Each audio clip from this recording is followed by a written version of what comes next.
मैं शिल्पी शर्मा स्वागत करती हूँ कृष्णा एकेडमी के इस YouTube चैनल पर। रोग की सीरीज हमारी चल रही थी। पर्यावरण अध्ययन के तहत एक टॉपिक है, विभिन्न परीक्षाओं में आपके टॉपिक काम आने वाला है और बड़े ही तरीके से ट्रिक के माध्यम से हमने पहले की 3 सीरीज पढ़ी। ये इसके 4th पार्ट है डिजीज का और इस पार्ट में हम क्या पढ़ने जा रहे हैं, आइए शुरुआत करते हैं।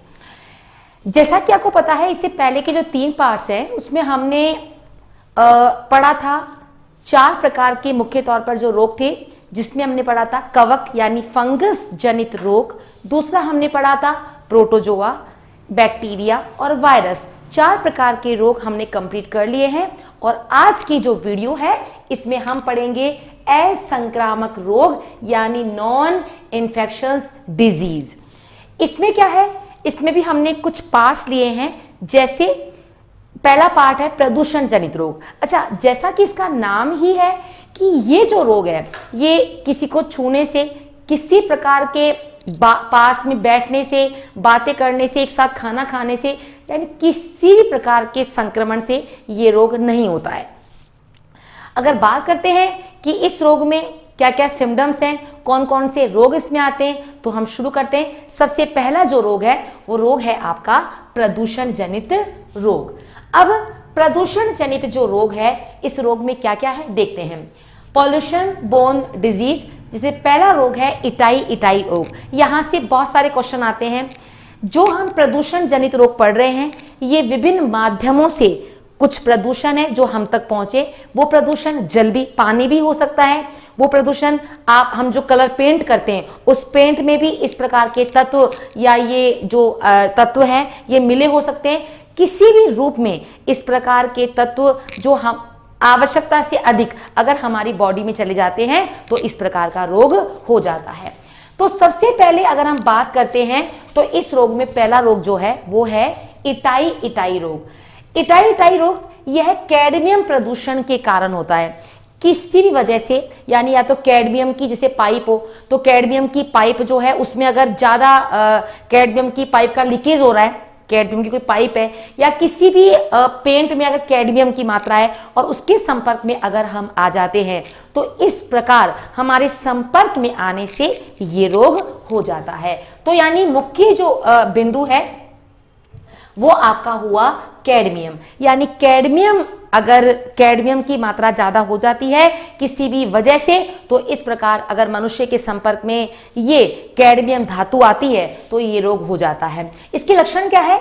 इसके लक्षण में है आपको अस्थियों में, यानी आपको जो आपकी अस्थियां हैं और आपके जोड़ हैं, जॉइंट्स हैं, इन जॉइंट्स में आपको बहुत ज्यादा दर्द होगा। ये इसके लक्षण है। लक्षण तो खैर ऐसा कोई पर्टिकुलर नहीं है कि अगर आपके अस्थियों में दर्द हो रहा है या जोड़ों में दर्द हो रहा है तो आपको ये आपको इटाई रोग से ही संक्रमित है, ऐसा नहीं है। ये चीज तो आपको डॉक्टर के पास जाने से ही पता पड़ेगी कि हम इस रोग से ग्रसित हैं। चलिएगा शुरू करते हैं अब हम इसको याद करना। तो देखिएगा, हमने ये पढ़ा कि यह रोग कैडमियम की वजह से होता है। अब हम यहाँ पर इसे लर्न कैसे करें, बहुत ही सिंपल ट्रिक है। देखिएगा, देखिए जैसे वर्ड आया कैडमियम।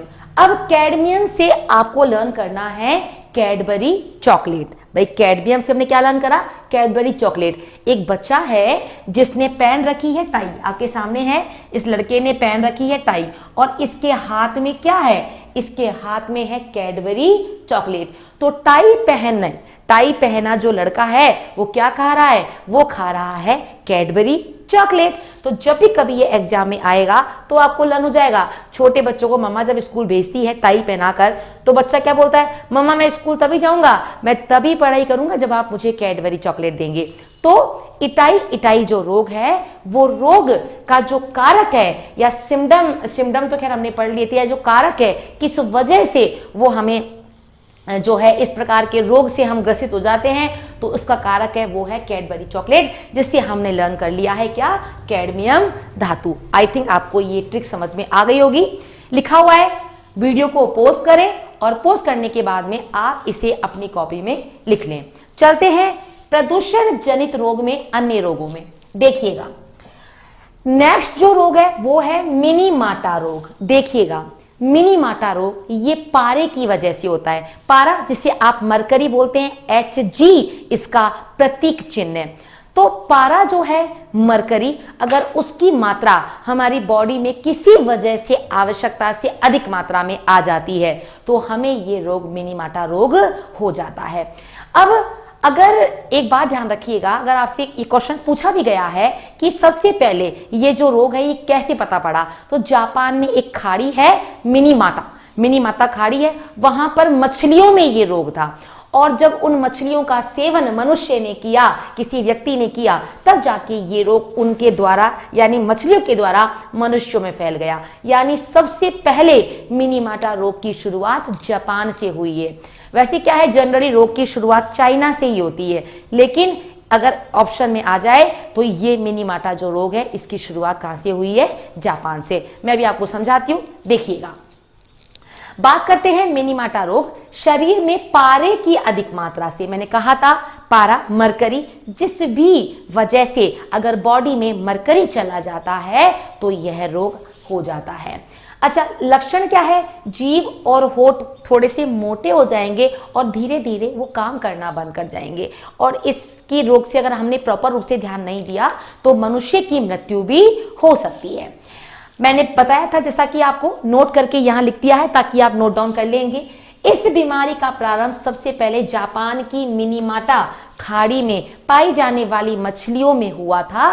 तो ये जो है इसका महत्वपूर्ण पॉइंट है, क्वेश्चन है, बिल्कुल बन सकता है और इवन ये एग्जाम में पूछा भी गया है। तो आप किस एग्जाम में पूछा है वो मैंने कहा था कि जब ये चैप्टर खत्म हो जाएगा तब मैं आपको क्वेश्चंस दूंगी, तो वहां पर आप देखिएगा किस एग्जाम में आया था। और अभी के लिए आप इसे लर्न करेंगे और इसे अपनी कॉपी में लिखेंगे। ये तो हो गई लिखने वाली बात और समझाने की बात। अब बात आती है इसे लर्न कैसे करें। सारा मुद्दा एंड में अटक जाता है लर्न करने पर। मैंने इससे पहले वाले जो वीडियोस बनाए हैं आप उसमें देखिएगा, समझाने के साथ मैंने उस पर आपको ट्रिक बताई है किस प्रकार से लर्न करें। जिसको ट्रिक से लर्न होता है ठीक है, नहीं होता तो आप सीधे तौर पर भी इसे लर्न कर सकते हैं। लेकिन मैं ये दावे के साथ कह सकती हूँ कि जो ट्रिक के माध्यम से लर्न करते हैं उन्हें हमेशा के लिए यानी स्थायी रूप से लर्न हो जाता है। देखिएगा अब इसे कैसे लर्न करना है। जैसे ये वर्ड आया मिनीमाटा, अब मिनीमाटा से मिनी मतलब बहुत ही कम। अगर आपको बहुत कम मिनी मात्रा भी अगर पारे की मिल जाए, मिनी मात्रा बहुत कम पारे की मात्रा मिल जाए तो इंसान मर जाता है। पता है ना आपको, पारा एक जहर है और मर्क्यूरस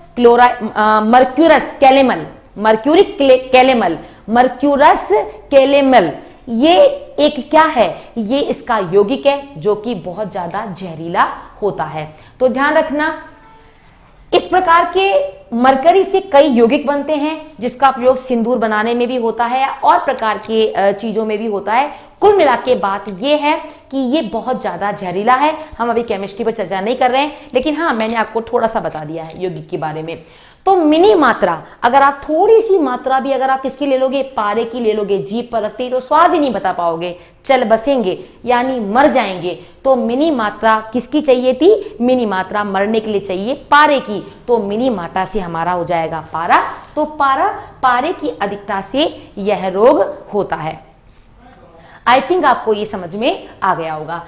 चलते हैं अगले रोग की तरफ, ब्लू बेबी सिंड्रोम।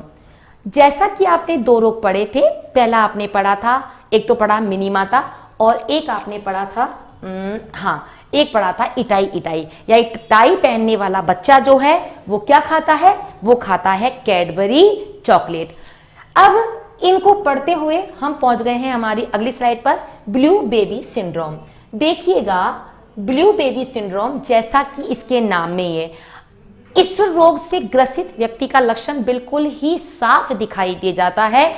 उस व्यक्ति की बॉडी, उसका चेहरा, इवन पूरा शरीर ब्लू यानी नीले रंग का पड़ने लग जाता है। तो अगर ऐसा हो तो आपको तुरंत ही डॉक्टर को जांच करानी चाहिए। एक बात और ध्यान रखिएगा, कभी कभी इसके लक्षण बहुत देर के बाद दिखाई देते हैं। ऐसा नहीं है कि तुरंत ही आपको इसके लक्षण दिखाई देंगे, बहुत देर बाद भी दिखाई देते हैं। तो फिर भी हमें इस रोग के बारे में बिल्कुल नॉलेज होनी चाहिए। अगर इसके अलावा भी कोई अगर आपको हल्का फुल्का कुछ सिम्टम लगे, शरीर में मतलब आपको चक्कर आना जैसा अनुभव हो, जी मचलाए, तो भी डॉक्टर को आपको कंसल्ट कर लेना चाहिए। कुछ कह नहीं सकते रोग कौन सा है। तो देखिएगा, जैसा कि इसका नाम है ब्लू बेबी सिंड्रोम, यह बीमारी पानी में नाइट्रेट की अधिकता से होती है। देखिएगा, सभी में टर्म आ रहे हैं, किसी में नाइट्रेट आया, किसी में कैडमियम आया, किसी में पारा आया, और आने वाले रोग में आर्सेनिक भी आ जाएगा। तो मेरा कहने का मतलब यही है कि जब भी आप पढ़ें, पहले उस चीज को समझें, उसके बाद में अगर हो सके तो परमानेंट लर्न करें, जिस तरीके से भी आप करना चाहें। तो नाइट्रेट की अधिकता से होता है। इस बीमारी में नाइट्रेट जो है वो हीमोग्लोबिन से क्रिया कर जाता है और मिथेमोग्लोबिन बना देता है। इसमें नवजात बच्चों को मुख्य तौर पर ये रोग होता है और उनका शरीर जो है वो नीला पड़ जाता है, जैसा कि मैंने आपको बता ही दिया था। अब हमें इसे लर्न कैसे करना है, देखिएगा, आपके सामने मैंने 2 बेबी बनाए हैं, छोटे छोटे 2 बेबी बनाए हैं। और अगर मैं आपसे पूछूं आपको इनमें से कौन सा बेबी अच्छा लग रहा है, तो आप कहोगे वो गोरा वाला। गोरा मतलब सफेद वाला। हमको तो है ना ये ब्लू बेबी ना ही चाहिए, ब्लू बेबी ना ही चाहिए, बिल्कुल ही बेकार लग रहा है। तो ब्लू बेबी ना ही चाहिए, तो नाई से हमारा हो जाएगा नाइट्रेट। आपसे पूछा क्या आपको ब्लू बेबी चाहिए या आपको व्हाइट वाला बेबी चाहिए, तो आपने क्या कहा, हमें तो जो है ना ब्लू बेबी नहीं चाहिए। तो नाई से हमारा हो जाएगा नाइट्रेट। ये मैंने आपको ट्रिक की वजह से ही बताया है। तो नाइट्रेट की अधिकता से ये रोग हो जाता है। आई थिंक आपको समझ में आ गया होगा। चलते हैं नेक्स्ट रोग की तरफ, जिसका नाम है ब्लैक फुट। आर्सेनिक के लगातार संपर्क में रहने से ये रोग हो जाता है। इसमें त्वचा व फेफड़ों का कैंसर भी हो जाता है। इससे जो है, बिल्कुल सही बात है, त्वचा। और एक बात ध्यान रखना, कैंसर तो बहुत ही आम बीमारी हो गई है। आप ये मान लीजिए, अगर आपको अल्जाइमर है ना, तो भी अगर आप टेस्ट कराते हैं तो आपको टेस्ट करा लेना चाहिए, कैंसर के लक्षण उसमें भी प्रकट हो जाते हैं। तो ध्यान रखिएगा, अगर ब्लैक फुट रोग है तो इससे अगर आपको ये इनिशियल स्टेज में है तो आपको तुरंत डॉक्टर से कंसल्ट कर लेना चाहिए, अन्यथा इसे कैंसर में कन्वर्ट होने की भी बहुत जल्दी जो है बहुत जल्द हो जाता है। तो यह रोग आर्सेनिक के लगातार संपर्क में आने से होता है। आर्सेनिक धातु है, मुख्यतः जो लोग पेंट करते हैं, जैसे आपने पेंट किया तो उस पेंट में आर्सेनिक होता है। चलिएगा, तो याद कैसे करना है, ब्लैक फुट यानी ब्लैक, काले काले फुट हो जाते हैं हमारे सैनिकों के, बेचारे बॉर्डर पर हमारे लिए, हमारे देश के लिए अपना बलिदान देते हैं। उनके हाथ पैर वो बिल्कुल परवाह नहीं करते कि सूरज की कितनी रोशनी पड़ रही है, क्या हो रही है, वो तो बस केवल हमारे लिए, अपनी धरती माता के लिए चलते रहते हैं। तो और सैनिक ब्लैक फुट, काले फुट किसके हो गए, तो आपको लर्न हो जाएगा सैनिक के। तो इसी वजह से ये इसका ट्रिक हो जाएगा। और ब्लैक फुट जो रोग है वो होता है हमारा और सैनिक की वजह से। आई थिंक आपको ये चीज समझ में आ गई होगी। अब ये हमने प्रदूषण जनित जो रोग पढ़े, एक बार हम फटाफट से इसकी मैं समरी आपको लर्न करा देती हूँ। 4 रोग पढ़े थे। एक आपने पढ़ा था इटाई रोग, एक तो आपने पढ़ा था इटाई रोग। मैंने कहा था कि इटाई रोग यानी टाई जो है वो बच्चा पहनता है, कब पहनेगा, जब आप उसे कैडबरी चॉकलेट दोगे। तो इटाई जो रोग है ये होता है कैडमियम की वजह से, ठीक है। दूसरा था मिनी माता, मैंने समझाया था मिनी मात्रा पर्याप्त होती है, मिनी माता। तो मिनी मात्रा पर्याप्त है किसके लिए, पारे के लिए। पारा मतलब मरकरी, जिसका प्रतीक चिन्ह है Hg। तो मिनी माटा हमारा हो जाएगा पारा। दूसरा हमने पढ़ा था ब्लैक फुट रोग, ब्लैक फुट। तो ब्लैक फुट किसके बताए मैंने आपको, और सैनिकों के। तो ये जो रोग है ये हो जाएगा और सैनिक की मात्रा अधिक मात्रा में संपर्क में आने से या लेने से, और एक था ब्लू बेबी। तो आपने कहा था हमको ब्लू बेबी नाई चाहिए, तो नाई का मतलब हो जाएगा नाइट्रेट।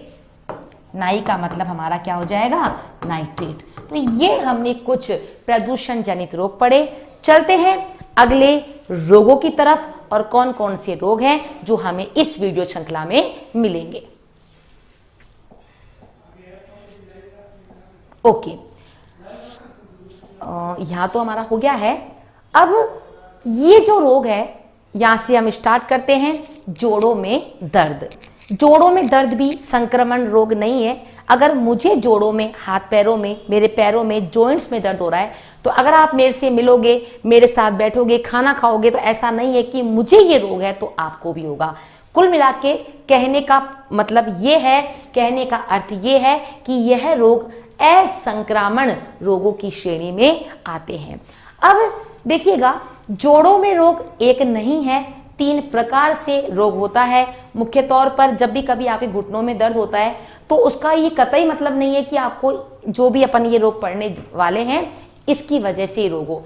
आप देखिएगा, अगर किसी का वेट भी बड़ा होता है, जैसे शरीर बहुत ज्यादा, वेट बहुत ज्यादा है, तो भी आपके पैरों में या आपके जॉइंट्स में, आपके जोड़ों में दर्द हो सकता है।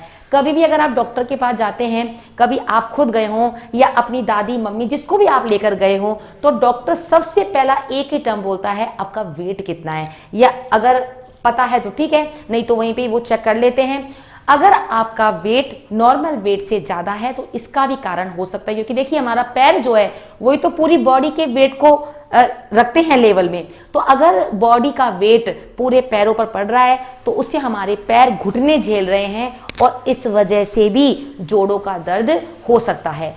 इसके अलावा जो अन्य कारण है वो क्या है, आइए उनको हम पढ़ते हैं। देखिएगा, इस रोग को गठिया या वात रोग भी कहते हैं, और इनमें सबसे पहला जो रोग है वो रोग है गाउट। कौन सा रोग है? गाउट। गाउट रोग क्या होता है? इस रोग में जो हमारे जॉइंट्स होते हैं, जैसे ये जॉइंट्स है आपका, घुटनों के जॉइंट्स है, वहां पर सिट्रिक अम्ल, ध्यान रखिएगा, सिट्रिक अम्ल के क्रिस्टल जमा होने से हो जाता है, और इसमें संधियों में दर्द होता है। संधि मतलब जॉइंट्स। अगर सिट्रिक अम्ल ज्यादा जमा हो जाता है तो क्या होगा? आपके जॉइंट्स में दर्द होगा। यानी अब ना केवल देखिएगा, जोड़ों में दर्द केवल हमको तो क्या अनुभव तो एक जैसा लगता है, दर्द हो रहा है, अब पता नहीं किस वजह से हो रहा है, पर जब इसकी चेकिंग होती है, जब डॉक्टर चेक करता है तो बताता है कि आपके जोड़ों में सिट्रिक अम्ल जमा हो गया है। कारण ऐसा बिल्कुल नहीं है कि आप सोचो कि भाई खट्टे फलों में सिट्रिक अम्ल होता है तो अगर हम खट्टे फल खा लें, ऐसा नहीं है। ये हमारे इंटरनल हार्मोन्स की वजह से भी हो सकता है, और जैसे जैसे अवस्था बढ़ती है तब भी इस प्रकार के रोग के लक्षण दिखाई देते हैं। तो जॉइंट्स में सिट्रिक अम्ल के क्रिस्टल जमा होने से होता है, इससे हमारे जॉइंट्स में दर्द होता है। तो आप बिल्कुल इसे याद रखना। गाउट रोग, देखिए जो भी हम रोग पढ़ेंगे सभी में लक्षण एक जैसे हैं, जोड़ों में दर्द होना, जॉइंट्स में दर्द होना, लेकिन आपको उसका कारण पता करना है, और यही एग्जाम में आता है। तो गाउट में जो है वो है सिट्रिक अम्ल। अब इसे लर्न कैसे करें? तो देखिए ना, गांव में जब भी हम गांव में जाते हैं तो हम क्या बजाते हैं? सीटी बजाते हैं। गांव में हमने क्या बजाई? सीटी। या गांव वाले सीटी बहुत अच्छी बजाते हैं, शहर वाले तो वो नकली की ले आते हैं प्लास्टिक की और बजाते रहते हैं, तो गांव वाले सीटी बहुत अच्छी बजाते हैं। ठीक है, तो ये इसका ट्रिक हो जाएगा। तो मैंने क्या बोला? पीएमएस में, पीएमएस मतलब ट्रिक, यानी गांव में क्या बजाई? गांव में लोगों ने बजा दी सीटी।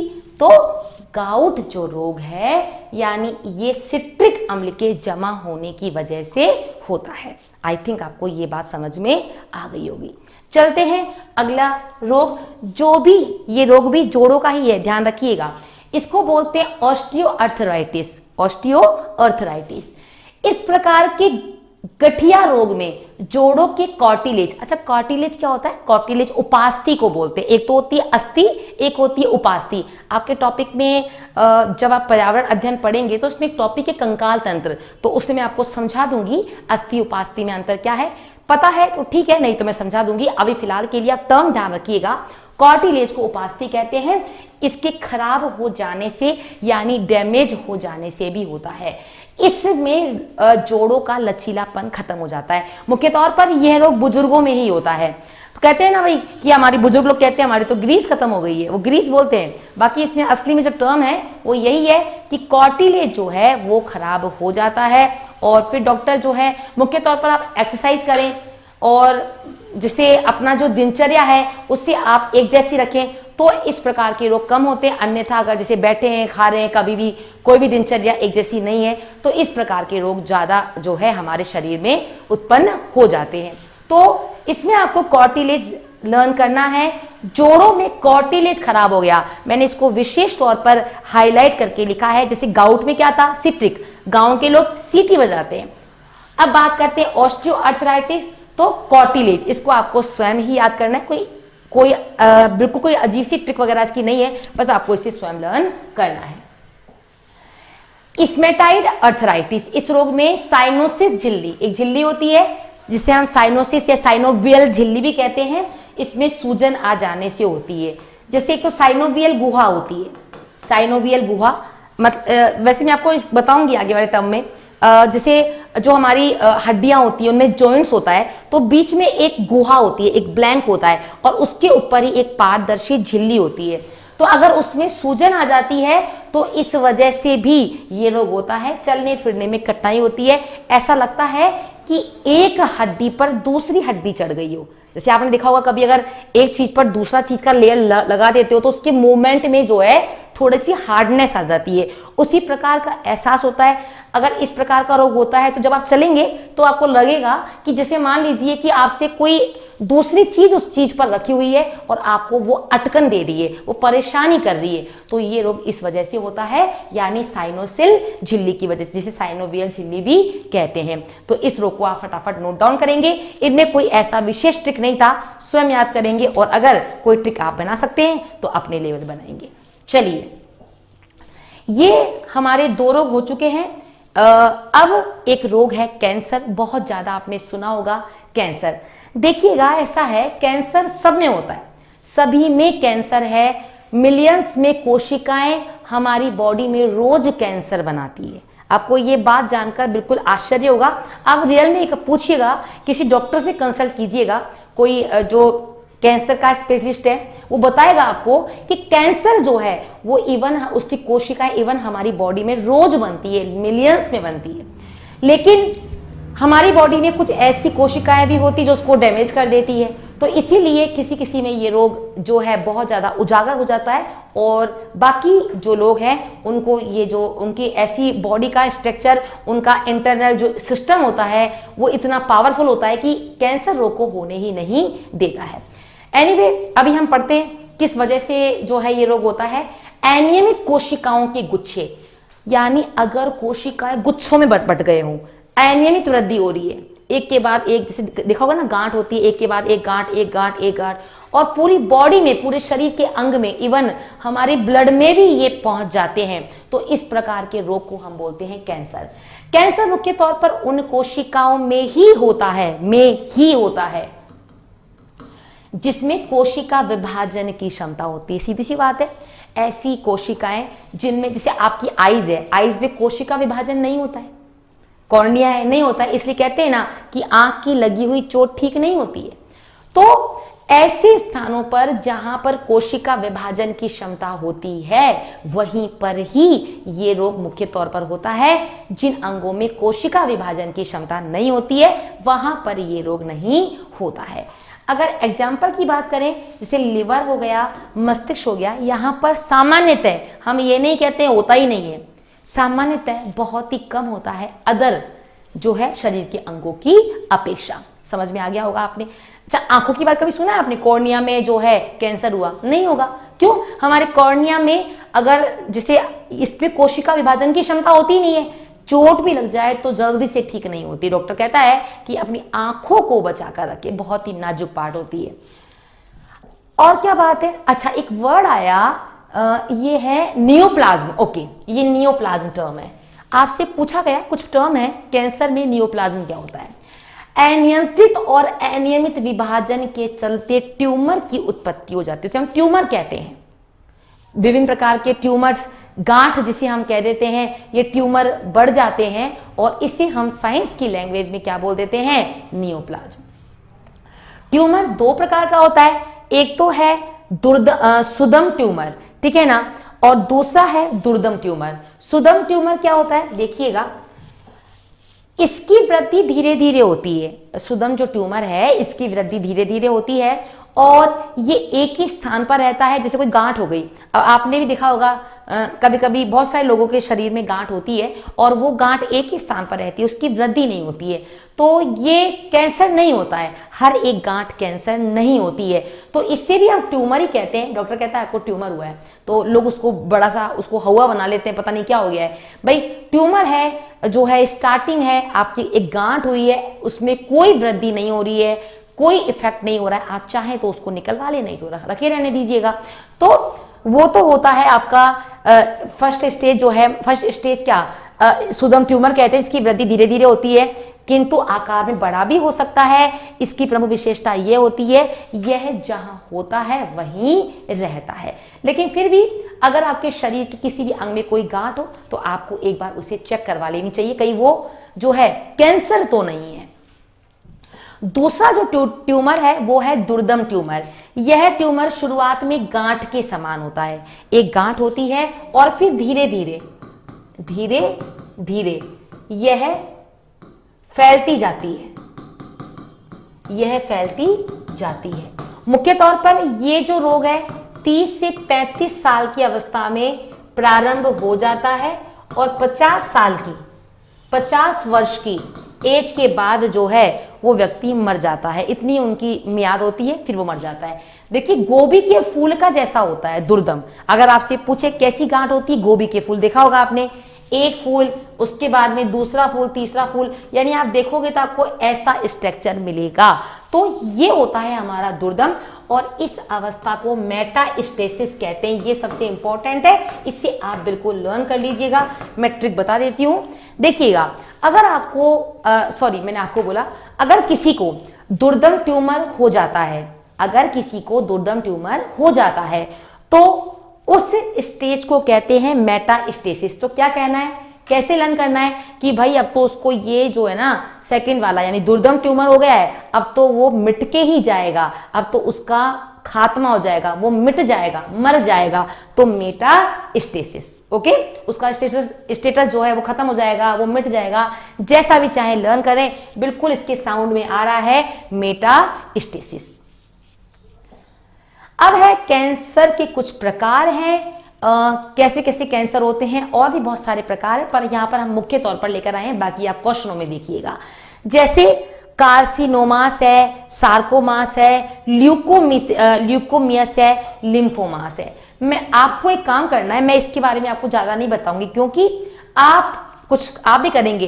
तो ये कैंसर हमारी बॉडी के कौन से अंग को प्रभावित करता है, वो एक टाइप के रूप में आप मुझे कमेंट में बताएंगे, सर्च करके बताएं, कहीं से ही बताएं, फिर जब हम ये क्वेश्चन करेंगे तब मैं आपको इनका आंसर दूंगी। तो अभी आप ध्यान रखना, ये मैंने आगे खैर लिखा तो है आपके लिए, पर मैं आपको ये नहीं बताऊंगी, ये आपके लिए होमवर्क है। चलिए, अब एक टर्म आया कार्सिनोजेन। कार्सिनोजेन, कार्सिनोजेन होता क्या है, गौर से सुनिएगा। ऐसे तत्व या ऐसे कारक जो कैंसर उत्पन्न करने के लिए जिम्मेदार होते हैं, उन तत्वों को, उन चीजों को या उन रासायनिक पदार्थों को हम बोलते हैं कार्सिनोजेन। उसमें बहुत सारे तत्व हो सकते हैं, जैसे आपने सिगरेट का धुआं हो गया, या फिर बहुत ज्यादा ऑयल हो गया, या आप देख लीजिए तंबाकू हो गया। तो ऐसे तत्व, सभी वो तत्व जो कैंसर उत्पन्न करने के लिए जिम्मेदार होते हैं, उसे हम क्या बोलते हैं, कार्सिनोजेन। दूसरी बात, सिस्प्लोटीन और टैक्सोल, बिल्कुल रट लेना, सिस्प्लोटीन और टैक्सोल, ये दोनों कैंसर की दवाई है, बहुत ही इंपॉर्टेंट है, रट लेना, क्वेश्चन बिल्कुल पूछा गया है। यानी अगर किसी को कैंसर हो गया तो उसको टैक्सी में लेकर चले जाओ, और अब सभी लोग उसको देखकर सिसक सिसक कर रो रहे हैं, तो सिस्प्लोटीन कि बताइए इसको तो कैंसर हो गया, अच्छा भला था, तो अब भाई ये रोग है, हो जाता है, तो ऐसा करने की जरूरत नहीं है, वो ठीक भी हो जाएगा। हालांकि एक बात ध्यान रखिएगा, अभी तक कैंसर के इलाज का कोई पुख्ता कोई इलाज नहीं मिल पाया है कि भाई इसके थ्रू ठीक हो जाए। कुछ थेरेपीज है, कीमोथेरेपी है, या फिर आप कोबार-16 वैज्ञानिक पद्धति का प्रयोग कर सकते हैं, बट पूरी तरीके से मिटाना इसका अभी तक भी इलाज संभव नहीं है। तो हो सके तो इस प्रकार के जिस भी वजह से कैंसर होता है उन सभी तत्वों से बचकर रहें। और मुख्य तौर पर जितनी बीमारी है, मैं आपको बता देती हूँ, बीमारी किसी चीज को खाने पीने से तो होती है। अगर आप कोई गलत चीज खाते हैं तो वो तो होती है, पर सबसे इंपॉर्टेंट बात यह है अनियमित दिनचर्या। कभी हम बैठे हैं, खाना खाया तो खाया, नहीं खाया तो नहीं खाया, आज 1 बजे खाना खाया, कल 4 बजे खाना खाया, परसों का होश ही नहीं है। तो अगर आपकी दिनचर्या बिल्कुल भी ठीक नहीं है तो आपको या किसी व्यक्ति को कई प्रकार के रोग हो सकते हैं। फिर वो बोलते हैं कि हमने तो कभी ऐसा कुछ खाया ही नहीं है, हम तो हमेशा सही रहते हैं, हमको तो बुखार ही नहीं हुआ। तो ना केवल आप किसी विशेष प्रकार के चीजों का सेवन करने से ही इस प्रकार के रोग होते हैं, बल्कि आपकी दिनचर्या में परिवर्तन या अनियमित दिनचर्या की वजह से कई प्रकार के रोग हो जाते हैं। तो ये हुआ हमारे कैंसर के बारे में जानकारी। चलते हैं अगले रोग की तरफ, डायबिटीज। बहुत सुना होगा, डायबिटीज तो आम बात है, लोग बाग डर के मारे जाते ही नहीं चेक कराने के लिए। बहुत सारे मैंने हमारे आसपास के लोग देखे हैं, इवन हमारे घर में ही कहते हैं भाई आपको कुछ ऐसा लग रहा है तो एक बार चेक करा के आओ, बोले जाना ही नहीं है। और डॉक्टर बता देता है कि कुछ ऐसा रोग है, तो फिर उस वजह से टेंशन की वजह से ये और हो जाता है। तो डायबिटीज, हर घर में डायबिटीज का पेशेंट मिलेगा। इस रोग का भी सबसे इम्पोर्टेंट जो इम्पोर्टेंट मतलब कारक है, यानी किस वजह से ये रोग होता है, अनियमित दिनचर्या।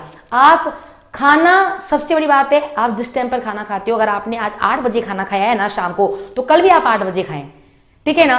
तो आपको ऐसे रोग से, आप ऐसे क्या बहुत सारे रोग से बचे रहेंगे। अन्यथा आजकल तो ऐसा ही हो गया है, इवन मैं आपको पढ़ा रही हूं, मैं खुद भी, मेरा कोई शेड्यूल ही नहीं है।